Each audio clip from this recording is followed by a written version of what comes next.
ಶಿವಚಿಂತೆ ಶಿವಜ್ಞಾನವಿಲ್ಲದ ಮನುಜರು ಸಗನಕ್ಕೆ ಸಾಸಿರ ಹುಳ ಹುಟ್ಟವೇ ದೇವ. ಒಂದು ವಚನದ ಸಾಲಿದು. ಯಾವುದರ ಜ್ಞಾನವನ್ನು ಮಾಡ್ಕೋಬೇಕು? ಶಿವಚಿಂತೆ ಶಿವಜ್ಞಾನ. ನಮಗೆ ಯಾವುದರ ಚಿಂತೆ ಇರಬೇಕಂದ್ರೆ ಹೆಂಡತಿ ಮಕ್ಕಳ ಚಿಂತೆ ಅಲ್ಲ, ತಂದೆ ತಾಯಿ ಚಿಂತೆ ಅಲ್ಲ, ಹೊಲ ಮನಿ ಚಿಂತೆ ಅಲ್ಲ, ಊರು ಚಿಂತೆ ಅಲ್ಲ. ಯಾವ ಚಿಂತೆ ಇರಬೇಕು ಅಂತಂದ್ರೆ ಶಿವನ ಚಿಂತೆ ಇರಬೇಕಂತ. ನೀವೆಲ್ಲರೂ ಯಾರು ಚಿಂತೆ ಮಾಡ್ತೀರಿ? ಒಬ್ಬರೇ ಶಿವನ ಚಿಂತೆ ಮಾಡಿರಿ?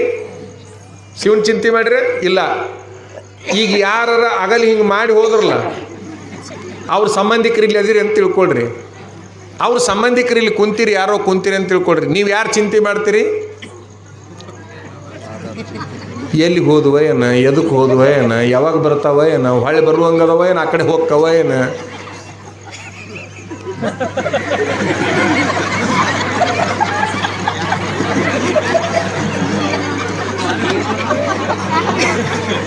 ಇಷ್ಟ ಇದು, ಬೇರೆ ಏನೂ ಇಲ್ಲ. ಅಂದ್ರೆ ಹೋದವ್ರ ಚಿಂತೆ ನೀವು ಮಾಡ್ತೀರಿ. ಯಾರೂ ಕೂಡ ಪರಮಾತ್ಮನ ಚಿಂತೆಯನ್ನು ಮಾಡೋರಿಲ್ಲ. ಶಿವಚಿಂತೆ ಶಿವಧ್ಯಾನವಿಲ್ಲದ ಮನುಜರು ಸಗನಕ್ಕೆ ಸಾಸಿರ ಹುಳ ಹುಟ್ಟವೇ ದೇವ. ನಿನ್ನೆ ಇವತ್ತು ಸಾಯಂಕಾಲ ನಿಮ್ಮ ಎಮ್ಮೆ ಅಥವಾ ನಿಮ್ಮ ಆಕಳ ಎತ್ತು ಸಗಣಿ ಹಾಕಿ ಹೋಗೈತಿ ರಸ್ತದಾಗ. ನಾಳೆ ಬೆಳಿಗ್ಗೆ ಹೋಗೋದ್ರೊಳಗೆ ಸಗಣಿ ಒಳಗೆ ಏನು ಕಾಣ್ತಾವ? ಯಾರು ನೋಡಿರಿ? ಶಬಾಷ್, ಅಷ್ಟರು ಹೇಳಾಕತ್ತಾರ ನೋಡ್ರಿ. ನಮ್ಮ ಹೆಣ್ಮಕ್ಳು ಹೇಳಾಕತ್ತಾರ, ಇವತ್ತು ರಾತ್ರಿ ಸಗಣಿ ಹಾಕಿದ್ವು ದನ ಅಂತಂದ್ರೆ ನಾಳೆ ಬೆಳಿಗ್ಗೆ ಅದ್ರಾಗ ಏನು ಕಾಣ್ತಾವ ಅಂತಂದ್ರೆ ಸಗಣಿ ತುಂಬ ಹುಳ ಕಾಣ್ತಾವ. ಸಗಣಿ ತುಂಬ ಹುಳ ಕಾಣ್ತಾವಲ್ಲ, ಆ ಹುಳಕ್ಕೆ ಹುಟ್ಟಿಸಿದವ್ರು ಯಾರು? ಬೆಳಗ್ಗೆ ಹರಿಯೋದ್ರೊಳಗೆ ಪುದು ಪುದು ಪುದು ಪುದು ಹುಳ ಹುಟ್ಟ್ಯಾವಲ್ಲ, ಆ ಹುಳದೊಳಗೆ, ಆ ಸಗಣಿ ಒಳಗೆ ಹುಳಗಳನ್ನು ಹುಟ್ಟಿಸಿಬಿಟ್ರಲ್ಲ. ಇರಲಿ, ಹೇ ಮನುಷ್ಯರೇ, ಯಾರು ದೇವರು ಅಂತದಾರಲ್ಲ, ಆ ದೇವರನ್ನು ನೀವು ತಿಳ್ಕೊಳ್ಳಿಲ್ಲ ಅಂತಂದ್ರೆ ಸಗಣಿ ಒಳಗೆ ಹುಟ್ಟಿದ ಹುಳ ಆದಂಗೆ ಹಾಕಿವಿ ಅಂತ ಹೇಳ್ತಾರೆ ನೋಡ್ರಿ. ಮಜಾ. ಸಗಣಿ ಒಳಗೆ ಹುಟ್ಟಿರ್ತಕ್ಕಂಥ ಹುಳಕ್ಕೂ ಮನುಷ್ಯನಿಗೂ ಏನೂ ವ್ಯತ್ಯಾಸ ಇಲ್ಲ ಅನ್ನುವಂಥ ಮಾತನ್ನು ಹೇಳ್ತಾರೆ. ಹಾಗಾಗಿ ದಿನಕ್ಕೊಂದು 5 ನಿಮಿಷ ನೀವೇನದಿರಲ್ಲ, ಇನ್ನು ಮೇಲೆ ದಿನಕ್ಕೊಂದು 5 ನಿಮಿಷ ಯಾರ ಬಗ್ಗೆ ಧ್ಯಾನ ಮಾಡಬೇಕು? ದೇವರ ಬಗ್ಗೆ ಧ್ಯಾನ ಮಾಡಿರಿ. ದೇವರ ಬಗ್ಗೆ ಧ್ಯಾನ ಮಾಡಿದ್ರಿ ಅಂತಂದ್ರೆ ನಿಮಗೆ ಸಾಕಷ್ಟು ಆನಂದ ಆಗುತ್ತೆ ಅಂತಕ್ಕಂಥದ್ದು. ಬಹಳ ಓದಿಕೊಂಡು ಶಾನ್ಯರಾದ್ರೆ ಅದೇನು ಶಾನ್ಯತನ ಯಾವಾಗ ಹಾರಿ ಹೋಗ್ತೈತಿ ಹೇಳೋಕ್ಕಾಗೋದಿಲ್ಲ, ಯಾವಾಗ ಬುಡ್ಮೇಲೆ ಆಕೈತಿ ಹೇಳೋಕ್ಕಾಗೋದಿಲ್ಲ. ಯಾವನೋ ಒಬ್ಬ ಗರಗದ ಮಡಿವಾಳಪ್ಪನ ಹತ್ರ ಹೋಗಿ ಬಹಳ ಓದಿಕೊಂಡವ. ಮಡಿವಾಳಪ್ಪನವ್ರ ಕಾಶಿಯಾಗಿ ಎಷ್ಟು ವರ್ಷ ಇದ್ರಿ ಅಂದ. 16 ವರ್ಷ ಇದ್ದೆ ಅಂದ. ಏನೇನು ಓದಿರಿ ಅಂದವ. ಎಲ್ಲ ಓದಿನಪ್ಪ, ಇಂಥದ್ದು ನಾವು ಓದಿಲ್ಲ ಅನ್ನುವಂಗಿಲ್ಲ, ಎಲ್ಲ ಓದಿದ್ದೀನಿ, ತರ್ಕ ಶಾಸ್ತ್ರ ನ್ಯಾಯ ಎಲ್ಲದನ್ನೂ ಓದಿ ಮುಗಿಸಿದ್ದೀನಿ, ನಿನಗೇನಾಗಬೇಕಾಗೈತೆ ಹೇಳು ಅಂದ. ಅವ ಅಂದ, ನೀವು ಬಹಳ ಓದಿರಲ್ಲ, ಇಲ್ಲಿ ನಿಮ್ಮ ತರ್ಕ ನಡೀಲಿ, ಪರೀಕ್ಷೆ ನಡೀಲಿ ಅಂದವ. ಏನು ನಡೀಲಿಪ್ಪ ಹೇಳು? ನೀವು ಯಾವುದನ್ನು ಹೌದಂತೀರಿ ನೋಡ್ರಿ, ಅದನ್ನು ಹಾಲು ಮಾಡಿ ತೋರಿಸ್ತೀನಿ ಅಂದವ. ಇವ ಸುಮ್ಮ ಕುಂತಾನಿವ. ಯಾರು? ತನ್ನ ಪಾಡಿಗೆ ಮಡಿವಾಳಪ್ಪ ಸುಮ್ಮ ಕುಂತ್ರಿ, ಇವ ಬಂದ ನೋಡ್ರಿ, ಜಗಳಕ್ಕೆ ಬಂದಂಗಲ್ಲ ಇದು. ನೀವು ಯಾವುದು ಹೌದಂತಿರಲ್ಲ ಅದನ್ನು ಅಲ್ಲ ಮಾಡಿ ತೋರಿಸ್ತೀನಿ, ನೀವು ಯಾವುದು ಅಲ್ಲ ಅಂತಿರಲ್ಲ ಅದನ್ನು ಹೌದು ಮಾಡಿ ತೋರಿಸ್ತೀನಿ. ನೀವು ಅಲ್ಲ ಅಂದಿದ್ದು ಹೌದು ಮಾಡ್ತೀನಿ, ಹೌದಂದಿದ್ದನ್ನು ಅಲ್ಲ ಮಾಡ್ತೀನಿ, ನೀವು ಯಾವುದರ ಆರಿಸಿಗೋರಿ ಅಂದವ. ಅವ ಎಲ್ಲ ಬಲ್ಲವ, ಯಾರು ಕುಂತ್ಕೊಂಡವ. ಇವ ಬಂದವದಲ್ಲಿ ಇವ ಪಂಡಿತಿವ, ಜ್ಞಾನಿ ಅಲ್ಲಿವ. ಇವ ಪಂಡಿತರಿಗೂ ಜ್ಞಾನಿಗಳಿಗೂ ಭಾಳ ವ್ಯತ್ಯಾಸ ಆಗ್ತೈತಿ. ಬಹಳ ಸೂಕ್ಷ್ಮ ವ್ಯತ್ಯಾಸ ಐತಲ್ಲಿ ಪಂಡಿತರಿಗೂ ಜ್ಞಾನಿಗಳಿಗೂ. ಇವ ಏನು ಮಾಡಿದ ಅಂತಂದ್ರೆ ಆ ಕೂಡ್ಲೇನೆ ಮಡಿವಾಳಪ್ಪ, ನೀ ಆರಿಸ್ಕೊಂತೀಯ ನಾ ಆರಿಸಿಗೋ, ನೀನ ಆರಿಸಿಗೋ, ಯಾವ್ದಾರ ಆರಿಸಿಗೋ ಅಂದವ. ಮಡಿವಾಳಪ್ಪ ಅಂದ, ನಾ ಯಾವುದನ್ನು ಹೌದಂತೀನಿ ನೀ ಅದನ್ನು ಅಲ್ಲ ಮಾಡಬೇಕು ಅಂದ. ಮಾಡ್ತೀನಿ ಅಂದವ. ಇವ ಮಡಿವಾಳಪ್ಪ ಕೂಡ್ಲೆ ಅವಾಗೊಂದು ಮಾತಂದ, ನೀ ನಿಮ್ಮಪ್ಪಗೆ ಹುಟ್ಟಿದಿ ಅಂತ ನಾ ಅಂತೀನಿ. ಏನು ಮಾಡ್ಬೇಕೀಗ? ಹೌದಂದಿದ್ದನ್ನು ಅಲ್ಲ ಮಾಡ್ತೀನಿ ಅಂತ ಬಂದಾನಿಲ್ಲವ.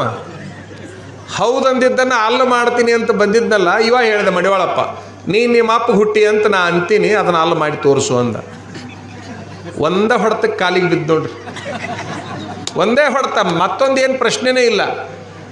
ಯಾವ ಜ್ಞಾನವನ್ನು ನೀನು ಸಂಪಾದನೆ ಮಾಡ್ಕೋಬೇಕು ಅಂತಂದರೆ, ಯಾರು ಹೊರಗಿನ ವಿದ್ಯೆಯನ್ನು ಒಳಗೆ ತಗೊಂಡು, ಹೊರಗಿನ ವಿದ್ಯೆಯನ್ನು ಒಳಗೆ ತೆಗೆದುಕೊಂಡು ನಾನು ಭಾಳ ಶಾನೆ ಅಂತ ತೋರ್ಸಕ್ಕೆ ಬರ್ತಾರಲ್ಲ, ನಾನು ಭಾಳ ಶಾನೆ ಅಂತ ತೋರ್ಸಕ್ಕೆ ಬರ್ತಾರಲ್ಲ, ಅವರ ಜ್ಞಾನವನ್ನು ಮಣ್ಣು ಮುಕ್ಕಿಸ್ಬೇಕಾದ್ರೆ ನೀ ಪರಮಾತ್ಮನ ಜ್ಞಾನವನ್ನು ಮಾಡಿಕೊಂಡಾಗ ಮಾತ್ರ ಅಂಥವ್ರು ಮಣ್ಣು ಮುಕ್ತಾರೆ, ಹೊರತಾಗಿ ಉಳಿದು ಯಾವ ಜ್ಞಾನಕ್ಕೂ ಆಗಲ್ಲ. ಮುಪ್ಪಿನ ಷಡಕ್ಷರಿ ಅಂತ ಒಬ್ಬರು ಬರ್ತಾರೆ. ಅಮ್ಮವ್ರಿಗೊಂದು ಮಾತು ಹೇಳ್ತೀನಿ ನಾನು, ಮುಂದಿನ ವರ್ಷ ಮುಪ್ಪಿನ ಷಡಕ್ಷರಿದು ಒಂದು ವಿಷಯ ಇಡಲಿಲ್ಲ. ಬಹಳ ಮಂದಿ ಮುಪ್ಪಿನ ಷಡಕ್ಷರಿ ವಿಷಯ ಇಡಂಗಿಲ್ಲ. ಮುಪ್ಪಿನ ಷಡಕ್ಷರಿ ಮತ್ತು ನಿಜಗುಂಡ್ರು ಒಂದೇ ಜಾಗದಾಗ ಕೂತ್ಕೊಂಡು ಶಾಸ್ತ್ರ ಬರೆದಾರ. ಒಂದೇ ಜಾಗದಲ್ಲಿ ಕೂತ್ಕೊಂಡು ಶಾಸ್ತ್ರ ಬರೆದಾರ ಇಬ್ಬರು ಕೂಡ ಶಂಭುಲಿಂಗನ ಬೆಟ್ಟದೊಳಗೆ. ಮುಪ್ಪಿನ ಷಡಕ್ಷರಿ ಸಾಹಿತ್ಯನೂ ಭಾಳ ಅದ್ಭುತವಾಗಿರತಕ್ಕಂತಹ ಸಾಹಿತ್ಯ. ನೀವು ಹಳೆಯ ಮಂದಿ ಓದಿರ್ತೀರಿ. ಆ ನಿಜಗುಂಡ್ರ ಶಾಸ್ತ್ರದ ಜೊತೆಗೆ ಮುಪ್ಪಿನ ಷಡಕ್ಷರಿ ಪಠ್ಯ ಪುಸ್ತಕಗಳಲ್ಲಿ ಪದ್ಯಗಳು ಬರ್ತಿದ್ವು. ಹೊಟ್ಟೆ ಬಹಳ ಕೆಟ್ಟದೆಂದು ಎಷ್ಟು ಕಷ್ಟ ಪಟ್ಟಿ ಪ್ರಾಣ ಬಿಟ್ಟು ಹೋಗುವಾಗ ಒಂದು ಬಟ್ಟೆ ಇಲ್ಲವು, ಸುಟ್ಟ ಸುಣ್ಣದ ಹರಳಿನಂತೆ ಆಯಿತು ದೇಹವು. ಇದೈತಲ್ಲ, ಇದು ಯಾರ್ದಿದು? ಮುಪ್ಪಿನ ಷಡಕ್ಷರಿದು. ಮುಪ್ಪಿನ ಷಡಕ್ಷರಿ ಬಹಳ ದೊಡ್ಡ ಜ್ಞಾನಿ ನಿಜಗುಂಡ್ರಂಗ. ಈ ಜ್ಞಾನ ಬಹಳ ಓದಿಕೊಂಡವ್ರದ್ದು ಮತ್ತು ಭಾಳ ಬಲ್ಲವ್ರದ್ದು ಏನಾಗಿರ್ತೈತಿ ಅನ್ನೋದನ್ನು ನಿಮಗೆ ಹೇಳ್ತೀನಿ. ಇನ್ನೊಂದು ಉದಾಹರಣೆ ಕೊಡ್ತೀನಿ ನಿಮ್ಗೆ. ಒಬ್ಬವ ಅವ್ರು ಯಾರು ನೋಡಿ ಮಾತಾಡೋರು, ಮುಗಿಸ್ಬಿಡೋನು. ಎಷ್ಟಾಗೈತೆ ಟೈಮ್ ಈಗ? ಇಲ್ಲ ಅಂದ್ರೆ ಈಗ ಯಾವನೋ ಒಬ್ಬ ಮಾತಾಡಿದ್ರೆ ನೀವು ಓಸರು ಆ ಕಡೆ ನೋಡಾಕತ್ತೀರಿ, ಮೈಕ್ನಾಗ ಮಾತಾಡೋರನ್ನ ನೋಡುವಲ್ರಿ ನೀವು. ಏನಿದು ಏನು ಹೇಳಾಕತ್ತಿದ್ವಿ? ಎಷ್ಟಾಗೈತೆ ಟೈಮ್ ರೀ? ಅಲ್ಲಲ್ಲ, ಅಂದಾಜು ಹೇಳಂಗ ನಂಗೆ ಗೊತ್ತಿರ್ಬೇಕು. 40 50 ನಿಮಿಷ ಆಯ್ತು ನಾ ಮಾತಾಡಕತ್ತೀವಿ. ಇನ್ನೊಂದು 5-10 ನಿಮಿಷ ಮಾತಾಡಿ ಮುಗಿಸ್ಬಿಡ್ತೀನಿ. ಇದನ್ನೊಂದು ಪೂರ್ಣ ಮಾಡಬೇಕಲ್ಲ, ಪೂರ್ಣ ಮಾಡ್ತೀನಿ ಕೇಳ್ರಿ. ಮುಪ್ಪಿನ ಷಡಕ್ಷರಿ ಬಗ್ಗೆ. ಮುಪ್ಪಿನ ಷಡಕ್ಷರಿ ಭಾಷಣ ಮಾಡ್ತಾ ಇದ್ದ. ಯಾವುದ್ರ ಬಗ್ಗೆ? ಸಂಸಾರದ ಬಗ್ಗೆ ಮಾತಾಡ್ತಾ ಇದ್ದ. ಸಂಸಾರದ ಬಗ್ಗೆ ಹೇಳ್ತಾ ಹೇಳ್ತಾ ಹೇಳ್ತಾ ಇರಬೇಕಾದ್ರೆ ಎಷ್ಟು ಹೇಳಿಬಿಟ್ಟ ಅಂತಂದ್ರೆ ಲೆಕ್ಕಿರ್ಲಾರ್ದಷ್ಟು ಹೇಳಿಬಿಟ್ಟ. ಒಬ್ಬ ಎದ್ದು ನಿಂತಂದ, ನೀ ನೋಡಿದ್ರೆ ಮದುವೆ ಆಗಿಲ್ಲ, ನೀ ನೋಡಿದ್ರೆ ಬ್ರಹ್ಮಚಾರಿ, ಇಷ್ಟು ಹೆಂಗೆ ಸಂಸಾರದ ಬಗ್ಗೆ ನಿನಗೆ ಗೊತ್ತು ಅಂದ. ಮಜಾ ಹೆಂಗೈತೆ ನೋಡ್ರಿ. ಇವಂಗ ಹೆಣ್ಣಂದ್ರೆ ಗೊತ್ತಿಲ್ಲ, ಹೆಣ್ಣಂದ್ರೆ ಮುಟ್ಟಿಲ್ಲ, ಹೆಣ್ಣಿನ ಜೀವನ ಹೆಂಗೆ ಗಂಡಿನ ಜೀವನ ಹೆಂಗೆ ಎರಡೂ ಕೂಡಿದ್ರೆ ಹೆಂಗೆ ಅಂತ ಶಾಸ್ತ್ರ ಹೇಳಕತ್ತಾನ. ಅವ ಎದ್ದು ನಿಂತವನ ಹೇಳ್ದ, ನೀ ಹೆಂಗೆ ಇಷ್ಟ ಕೊಂಡ ಹೇಳ್ತಿದ್ದೀನಿ ಅದನ್ನು ಅನುಭವಿಸಿದಿ ಅಂದ. ನೀ ಅನುಭವಿಸಿದಿ ಅಂತಂದು ಕೂಡಲೇ ಇವ ಹೇಳ್ದ, ನಾನು ಅನುಭವಿಸಿಲ್ಲಪ್ಪ, ಅಧ್ಯಯನದ ಮೂಲಕ ಹೇಳಕತ್ತೀನಿ ಅಂದ. ಅಧ್ಯಯನದಿಂದ ಇದು ತಿಳಿಯಂಗಿಲ್ಲ, ಅನುಭವಿಸಿದ್ರೆ ಅಷ್ಟೇ ತಿಳಿತೈತಿ ಅಂತ ಅವ ವಾದ ಮಾಡಿದ. ಒಬ್ಬವ ಅನುಭವಿಸಿದ್ರೆ ಅಷ್ಟೇ ತಿಳಿತೈತಿ ಅಂತಾನ, ಒಬ್ಬವ ಅಧ್ಯಯನದಿಂದ ತಿಳಿತೈತಿ ಅಂತಾನ. ಬಹಳ ಸೂಕ್ಷ್ಮ ವಾದ ನಡೆದಂಥ ಸಂದರ್ಭದೊಳಗೆ ಈ ಪ್ರಶ್ನೆಗೆ ಉತ್ತರವನ್ನು ನಾಳಿನ ದಿವ್ಸ ಕೊಡೋಣ ಅಂದವ. ಈ ಸಭಾಕ್ಕೆ ಉತ್ತರ ಕೊಡಬೇಕಾದ್ರೆ ನಾಳಿನ ದಿವ್ಸ ಕೊಡೋನು, ಇದು ಹೇಳೋದು ಕೇಳೋದಲ್ಲ, ನಾಳಿನ ದಿವ್ಸ ಕೊಟ್ಬಿಡು. ನಾ ಅನುಭವಿಸಿಲ್ಲ ಅಂತ ಇವ ಅಂದ, ನೀ ಅನುಭವಿಸಿದಿ ಅಂತ ಅವ ಅಂದ. ಈ ಅನುಭವಿಸಿಲ್ಲ ಅನುಭವಿಸಿದಿ ಅನ್ನುವಂತಹ ತರ್ಕಗಳು ನಡೆದಂಥ ಸಂದರ್ಭದೊಳಗೆ ಆ ಸಭೆಯನ್ನು ನಾಳೆಗೆ ಮುಂದೂಡಿದರು. ಇವ ಏನು ಪ್ರಶ್ನೆ ಕೇಳಿದ್ನಲ್ಲ, ಇವನು ಕರ್ಕೊಂಡು ಅವ ಕಾರ್ಯಕ್ರಮ ಮುಗಿದ ಮೇಲೆ ಹೊರಗಡೆ ಹೋದ. ಹೊರಗಡೆ ಅಂತಾರ ಏನಂತೀರಿ ನೀವು? ತಂಬಿಗೆ ತೊಗೊಂಡು ಹೋಗೋದಕ್ಕೆ, ತಂಬಿಗೆ ತೊಗೊಂಡು ಹೋಗ್ತಾರಲ್ಲ, ಶೌಚ ಅಂತಾರ, ಬಹಿರ್ದೇಶ ಅಂತಾರ, ಸಂಡಾಸ್ಗೆ ಹೋಗೋದು ಅಂತಾರ, ಟಾಯ್ಲೆಟ್ಗೆ ಹೋಗೋದು ಅಂತಾರ, ಹಿಂಗೆ ಬೇರೆ ಬೇರೆ ಅಂತಾರ. ತಂಬಿಗೆ ತೊಗೊಂಡು ಇಬ್ಬರು ಹೋದರು. ಕಾರ್ಯಕ್ರಮ ಮುಗಿದಿತ್ತು. ಇವ ಹೋಗಬೇಕಾದ್ರೆ ಕಿಸೆದಾಗ ಒಂದು ತಾಮ್ರದ ನಾಣ್ಯ ಇಟ್ಕೊಂಡಿದ್ದ. ತಾಮ್ರದ ನಾಣ್ಯ ನೋಡ್ರಿ, ಅವಾಗಿದ್ದು ನಾವು ಸಣ್ಣ ಹುಡುಗರಿದ್ದಾಗ ತಾಮ್ರದ ನಾಣ್ಯ ಇದ್ದು. ಆ ತಾಮ್ರದ ನಾಣ್ಯವನ್ನು ತೆಗೆದುಕೊಂಡು ಇಬ್ಬರು ಕೂಡಿ ಹೋಗಿದ್ರು. ಇವ ಏನು ಮಾಡಿದ, ಪ್ರವಚನ ಮಾಡವ ಅಂತಂದ್ರೆ ಅವನ ಕೈಯಾಗ ಕೊಟ್ಟ. ಮುಗಿದ ಮೇಲೆ ಕುಂತು ಎದ್ದ ಮೇಲೆ ಅವನ ಕೈಯಾಗ ಕೊಟ್ಟ ಏನು ಮಾಡ್ತಾನಪ್ಪ ಅಂತಂದ್ರೆ, ಇದನ್ನು ನಿಂದ್ರಾಗಾರ ನಂದ್ರಾಗಾರ ಅರ್ಧ ತುರುಕು ಅಂದ. ಸ್ವಲ್ಪ ಲಕ್ಷ್ಯ ಕೊಟ್ಟು ಕೇಳ್ರಿ.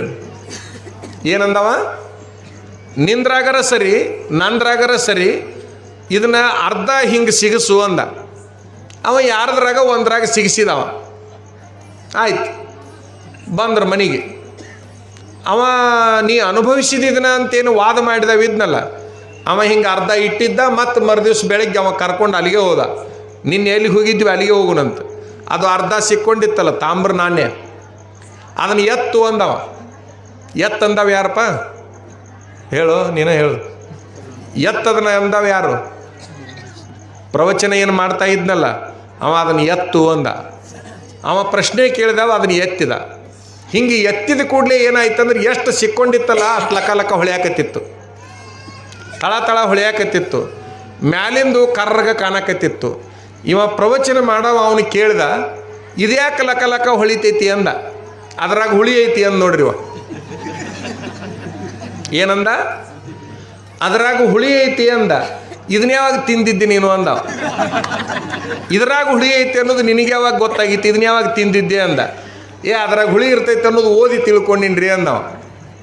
ಹೆಂಗೆ ಇದ್ರಾಗ ಹುಳಿ ಐತಿ ಅನ್ನೋದನ್ನು ಓದಿ ತಿಳ್ಕೊಂಡಿಯಲ್ಲ, ಹಂಗೆ ನಾನು ಸಂಸಾರದಾಗ ಏನೈತೆ ಅನ್ನೋದನ್ನು ಓದೇ ತಿಳ್ಕೊಂಡಿನೇ ಹೊರತಾಗಿ ಅನುಭವಿಸಿಲ್ಲ ಅದನ್ನು ಅನ್ನುವಂಥ ಮಾತನ್ನು ಹೇಳ್ತಾನೆ. ಇಲ್ಲಿ ಏನೈತಿ ಅಂತಂದ್ರೆ ಒಂದು ಲೌಕಿಕ ಜ್ಞಾನ ಐತಿ, ಇನ್ನೊಂದು ಅಲೌಕಿಕ ಜ್ಞಾನ ಐತಿ. ಅಲೌಕಿಕ ಜ್ಞಾನವನ್ನು ತಿಳ್ಕೊಳ್ಳೋದು ಬೇಕಾದ್ರೆ ಅದು ಬೇರೆ ಯಾವುದರಿಂದನೂ ತಿಳ್ಕೊಳ್ಳೋಕ್ಕಾಗೋದಿಲ್ಲ. ಅಲೌಕಿಕ ಜ್ಞಾನಿಗಳ